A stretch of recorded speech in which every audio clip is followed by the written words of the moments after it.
श्रीहरिवायुगुरुभ्यो नमः।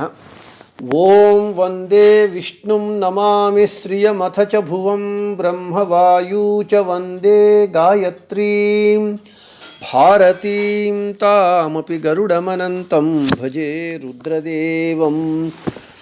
देवीं वंदे सुपर्णीमहिपतिदयितां वारुणीमप्युमां ताम् इंद्रादीन् काममुख्यानपि सकलसुरान् तद्गुरून्मद्गुरूंश्च अभ्रमं भङ्गरहितं अजडं विमलं सदा आनन्दतीर्थमतुलं भजे तापत्रयापहं।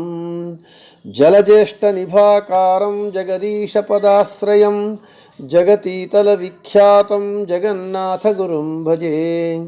पृथ्वीमण्डलमध्यस्थाः पूर्णबोधमतानुगाः वैष्णवाः विष्णुहृदयाः तान् नमस्ये गुरून् मम।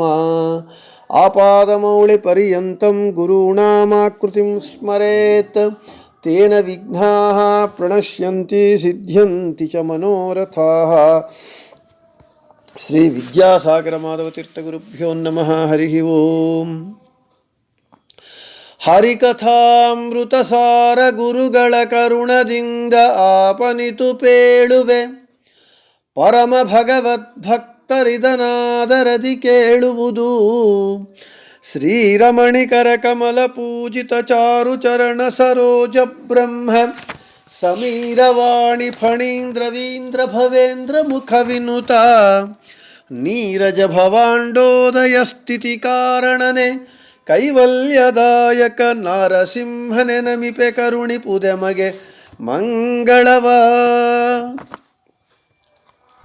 మన హరికథామృతసారము పాఠమునందు కరుణాసంధిలో జనపమెచ్చిదరీవ అనేటటువంటి పద్యాన్ని చెప్పుకున్నాం నిన్నటి రోజున.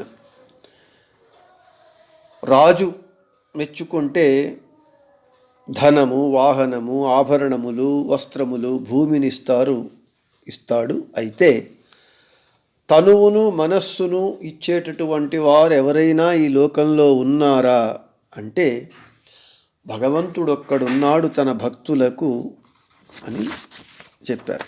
ఈరోజు భగవంతుని కారుణ్య విశేషాన్ని, అతని యొక్క గుణములను విశేషంగా స్తుతిస్తూ చెబుతూ ఉన్నారు. భువన పావన చరిత పుణ్యశ్రవణ కీర్తన పాపనాశన కవిభిరీడిత కైరవదళ శ్యామ నిస్సీమ యువతి వేషದಿ ಹಿಂದೆ ಗೌರೀಧವನ ಮೋಹಿಸಿ ಕೆಡಿಸಿ ಉಳಿಸಿದ ಇವನ ಮಾಯವ ಗೆಲುವನಾವನು ಈ ಜಗತ್ರಯದಿ. పదచ్ఛేదము. భువన పావన చరిత పుణ్యశ్రవణ కీర్తన పాపనాశన కవిభిరీడిత కైరవదళ శ్యామ నిస్సీమ యువతి వేషದಿ ಹಿಂದೆ ಗೌರೀಧವನ ಮೋಹಿಸಿ ಕೆಡಿಸಿ ಉಳಿಸಿದ ಇವನ ಮಾಯವ ಗೆಲುವನು ఆవను ఈ జగత్రయది అని చెబుతున్నారు. ప్రతిపదార్థం. భువన పావన చరిత, శ్రీహరి యొక్క చరిత్ర సకల లోకములను పావనము చేయేటటువంటి చరిత్ర కలిగినటువంటిది. అటువంటి సాటిలేని పవిత్రమైనటువంటి చరిత్ర కలిగినటువంటి వాడు శ్రీహరి. పుణ్యశ్రవణ కీర్తన,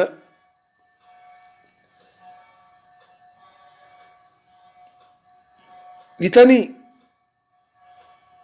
శ్రవణమును, ఇతని కీర్తనను, ఇతని మహిమలను కీర్తన చెయ్యటము, వినటము చేస్తే అట్టి వారి ఎవరైతే ఇతని మహిమలను కీర్తిస్తారో, శ్రవణం చేస్తారో, చేయబడేటటువంటి వాడు. పుణ్యశ్రవణ కీర్తన అంటే పుణ్యాత్ముల చేత, అంటే ముక్తియోగ్యుల చేత వీని మహిమలు శ్రవణము చేయబడతాయి, కీర్తనము చేయబడతాయి. ఆ విధంగా చేసి వారి పుణ్యమును మోక్షమును వారికి కలిగించేటటువంటి మహానుభావుడు. దీనిని విశేష వివరణ యందు ఇంకా విస్తారంగా వివరిస్తాను. పాపనాశన, తన భక్తుల పాపములను నాశము చేసేటటువంటి వాడు. కవిభిరీడిత, కవి అంటే జ్ఞాని. కవులచే లేదా జ్ఞానులచే స్తుతింపబడినటువంటి వాడు, స్తుతింపబడువాడు. కైరవ దళశ్యామ, నల్ల కలువ వంటి మేనిరంగు కలిగినటువంటి వాడు. నిస్సీమ, ఎల్లలు లేనటువంటి వ్యాప్తి కలిగినటువంటి వాడు శ్రీహరి. హిందే అంటే పూర్వము, యువతి వేషది అంటే మోహిని రూపమును ధరించి, గౌరీధవన పార్వతీపతి అయినటువంటి శివుని మోహిసి, రుద్రుని మోహింపజేసి, కెడిసి అంటే అతనిని చెరచి, అంటే అతనిని స్ఖలితునిగా చేసి, ఉళిసిద అంటే మరలా రుద్రుల వారికి స్వస్థతను కలిగజేసినటువంటి వాడు.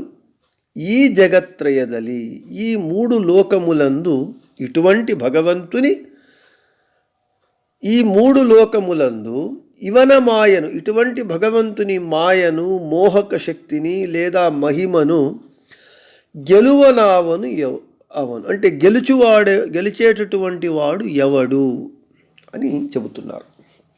ఇక తాత్పర్యం. శ్రీహరి సకల లోకములను పవిత్రీకరించేటటువంటి చరిత్ర కలిగినటువంటి వాడు. సకల లోకములందును సాటిలేని విశుద్ధ చరిత్ర కలిగినటువంటి వాడు శ్రీహరి. భువన పావన చరిత, పుణ్యాత్ములైనటువంటి ముక్తాముక్త జీవుల చేత శ్రవణము కీర్తనము చేయబడువాడు. అంటే పుణ్యాత్ములైనటువంటి ముక్తులు అముక్త జీవుల చేత ఇతని మహిమలు వినబడతాయి, అంటే వారు వింటారు, కీర్తన చేస్తారు. ఎవని చరిత్ర వింటే, ఎవని చరిత్ర కీర్తనము చేస్తే పుణ్యము మోక్షము కలుగుతుందో, కలుగజేస్తాడో అటువంటి మహానుభావుడు శ్రీహరి. పుణ్యశ్రవణ కీర్తన, పాపనాశన, తన భక్తుల పాపములను నాశము చేసేటటువంటి వాడు. కవిభిరీడిత, జ్ఞానులైన బ్రహ్మాదుల చేతను కవివరేణ్యుల చేతను స్తుతింపబడేటటువంటి వాడు. కైరవదళశ్యామ, నల్ల కలువ వంటి మేని రంగు శరీర రంగు కలిగినటువంటి వాడు. నిస్సీమ, దేశతః కాలతః గుణతః అంతము లేనటువంటి అనంతమైనటువంటి వ్యాప్తి కలిగినటువంటి వాడు. పూర్వము అదే నిస్సీమ. గౌరీధవన మోహిసి కెడిసి ఉళిసిద, పూర్వము ఈ మహామహిముడు గౌరీపతి అయినటువంటి శివునికి తన స్త్రీ రూపమును చూపి మోహింపజేసి అతనిని స్ఖలితునిగా చేశాడు. తరువాత పశ్చాత్తప్తుడైనటువంటి రుద్రునికి స్వస్థతను కలుగజేసి పూర్వస్థైర్యము ఇచ్చినాడు భగవంతుడు. ఇట్టి శ్రీహరి మాయను ఈ మూడు లోకములలోనూ గెలిచేటటువంటి వాడు ఎవడు అంటే ఎవడును లేడు అనేటటువంటిది సమాధానం. ఇక విశేష వివరణను చూద్దాం.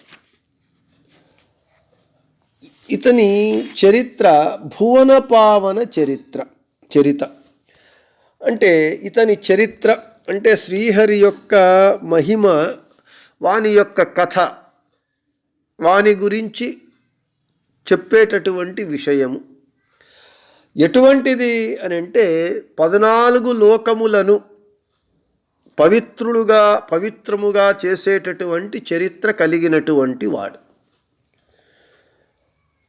దుర్యోధనునికి చరిత్ర ఉన్నది, రావణాసురునికి ఉన్నది, హిరణ్యకశిపునికి ఉన్నది, కంసునికి ఉన్నది. అయితే వారి చరిత్రలన్నీ అపవిత్రమైనటువంటిది. అవి వింటే లోకములు కూడా అపవిత్రమవుతాయి. అయితే లోకములను పావనము చేసేటటువంటి చరిత్ర కలిగినటువంటి వాడు శ్రీహరి. ఇక పుణ్యశ్రవణ కీర్తన.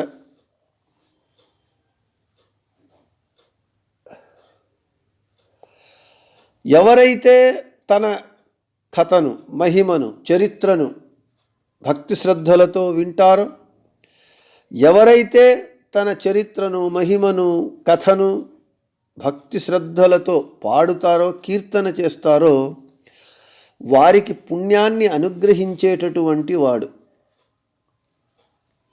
అంతేకాకుండా పాపనాశన, అటువంటి భక్తుల పాపములను కూడా నాశము చేసేటటువంటి వాడు శ్రీహరి. ఇక కవిభిరీడిత, కవిభిః ఈడితః అంటే కవుల చేత స్తుతింపబడేటటువంటి వాడు అని చెబుతూ ఉన్నారు. ఈ కవిభిరీడిత అనేటటువంటి పదము భాగవతములోని గోపీగీత యందు కవిభిరీడితం కల్మషాపహం అనేటటువంటి ఆ సంస్కృత పదాన్నే జగన్నాథదాసులు యథాతథంగా కవిభిరీడిత అని చెప్పారు. కవి అంటే జ్ఞానులు, సంఖ్యావాన్ పండిత కవి అని అమరము చెప్తూ ఉన్నది అమరకోశం. అటువంటి జ్ఞానుల చేత ఈడిత అంటే స్తుతింపబడేటటువంటి వాడు, స్తుత్యుడు. ఇక్కడ భాగవతము జన్మాద్యస్యేతోన్వయాదితరతశ్చార్థేషు అభిజ్ఞః స్వరాట్ తేనే బ్రహ్మహృదాయ ఆది కవయే అంటే ఆది కవి అయినటువంటి, అంటే జ్ఞాని అయినటువంటి బ్రహ్మకు, బ్రహ్మ మీద ప్రీతితో, ప్రేమతో వేదములను విస్తరించి బోధించినటువంటి వాడు శ్రీహరి. ఇక్కడ ఆది కవి అంటే బ్రహ్మ అని అర్థం. అంటే జ్ఞానులలో ప్రాగ్గణనీయుడు, జ్ఞానిశ్రేష్ఠుడు, జీవోత్తముడు. అటువంటి బ్రహ్మచేతనే స్తుతింపబడేటటువంటి వాడు కవిభిరీడిత. ఇక బ్రహ్మచేతనే స్తుతింపబడినటువంటి వాడు అంటే జీవులందు బ్రహ్మ కంటే ఉత్తములైనటువంటి జ్ఞానులు లేరు. ఇక మిగిలిన జ్ఞానులందరి చేత స్తుతింపబడేటటువంటి వాడు అని మనకు తెలుస్తూ ఉన్నది. అంతేకాకుండా పుణ్య శ్రవణ కీర్తన అంటే విష్ణు సహస్రనామములో ఉన్నటువంటి 1000 నామములో భగవంతుని నామములలో ఒకటి. విద్వత్తమో వీతభయ పుణ్యశ్రవణ కీర్తన అని ఆ పుణ్యశ్రవణ కీర్తన శబ్దానికి ఉంటూ ఉన్నది. ఇక కవిభిరీడిత జ్ఞానుల చేత స్తుతింపబడేటటువంటి వాడు. ఇక కైరవ దళశ్యామ నల్లని కలువ వంటి మేని రంగు కలిగినటువంటి వాడు. నీలమేఘశ్యాముడు నల్లనివాడు, పద్మనయనంబులవాడు, కృపారసంబు రాజిల్లెడు వాడు. శ్యామం స్మితాస్యం పృథుదీర్ఘహస్తం రాముడు కానీ కృష్ణుడు కానీ నీలమేఘ శ్యాముడు, కైరవ దళ శ్యాముడు. నలుప అంటే నలుపు కాదు. అయితే నీలమేఘశ్యాముడైన అత్యంత ఆకర్షితుడు, అందరి మనస్సులను ఆకర్షించేటటువంటి వాడు కైరవ దళ శ్యామ. నిస్సీమ అంటే ఎల్లలు లేనటువంటి వ్యాప్తి కలవాడు. దేశతః కాలతః గుణతః. అంటే భగవంతుడు లేని దేశము లేదు, అంటే ప్రదేశము లేదు. కాలము, భగవంతుడు లేనటువంటి కాలము లేదు. గుణతః, వాని గుణములు ఇంత అనేటటువంటి ఎల్ల, ఒక అంత్యము లేనటువంటి వాడు. నిస్సీముడు అంటే సీమ, అంటే ఒక ఎల్ల, ఎల్లలు లేనటువంటి వ్యాప్తి కలిగినటువంటి వాడు. దీనికి నరసింహో అఖిలాజ్ఞాన మతధ్వాంత దివాకర జయత్యమిత సజ్ఞాన సుఖశక్తి పయోనిధి. మాయావాద ఖండనం యొక్క మంగళాచరణ శ్లోకంలో మధ్వాచార్యుల వారు నరసింహస్వామిని ఈ విధంగా స్తోత్రం చేస్తూ ఉన్నారు. నరసింహో అఖిలాజ్ఞాన మతధ్వాంత దివాకర జయతి అమిత సజ్ఞాన సుఖశక్తి పయోనిధి. అంటే అజ్ఞానమనేటటువంటి చీకటికి, అజ్ఞానమనేటటువంటి మతమనేటటువంటి చీకటికి సూర్యుని వలె ఉన్నటువంటి వాడు జయతి అమిత సజ్ఞాన సుఖశక్తి పయోనిధి. సత్ తనదే అయినటువంటి స్వతంత్రమైనటువంటి, తనదైనటువంటి స్వతంత్రమైనటువంటి జ్ఞానము, సుఖము, శక్తి అనేటటువంటి సముద్రము. అమిత, మితము అంటే పరిమితి, అమితము అంటే పరిమితి లేనటువంటి, అంటే అపరిమితమైనటువంటి తనదే అయినటువంటి సుఖ జ్ఞాన శక్తి సముద్రము వలె ఉన్నటువంటి వాడు నరసింహస్వామి అని చెబుతూ ఉన్నారు. నిస్సీమ అంటే ఈ విధంగా భగవంతుడు దేశతః కానివ్వండి, కాలతః కానివ్వండి, గుణతః కానివ్వండి, ఎల్లలు లేనటువంటి నిస్సీముడుగా ఉంటూ ఉన్నాడు. నిస్సీమ అని చెబుతూ ఉన్నారు. ఇదైన తరువాత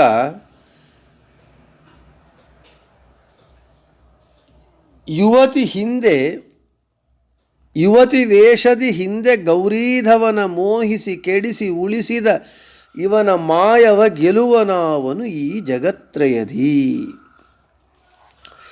క్షీరసాగర మథన కాలమునందు భగవంతుడు ధన్వంతరి రూపముతో అవతరించి అమృతమును తెచ్చి, ఆ తరువాత మోహిని రూపమును దాల్చి దుష్టులైనటువంటి దైత్యులను వంచించి సజ్జనులైనటువంటి దేవతలకు అమృతాన్ని పంచి ఇచ్చినప్పుడు ఆ భగవంతుని స్త్రీవేషమైనటువంటి మోహిని రూపాన్ని చూడాలి అని రుద్రుల వారు అభిలషించినప్పుడు అతనికి తన మోహిని రూపాన్ని చూపించినటువంటి ఘట్టము, ఆ ఒక ప్రసంగాన్ని ఇక్కడ జగన్నాథదాసుల వారు చెబుతూ, ఇటువంటి మహామాయామయుడైనటువంటి భగవంతుని మాయను గెలిచేటటువంటి వాడు ఈ మూడు జగత్తులందు, లోకములందు ఎవడు అని ప్రశ్నిస్తూ ఉన్నారు.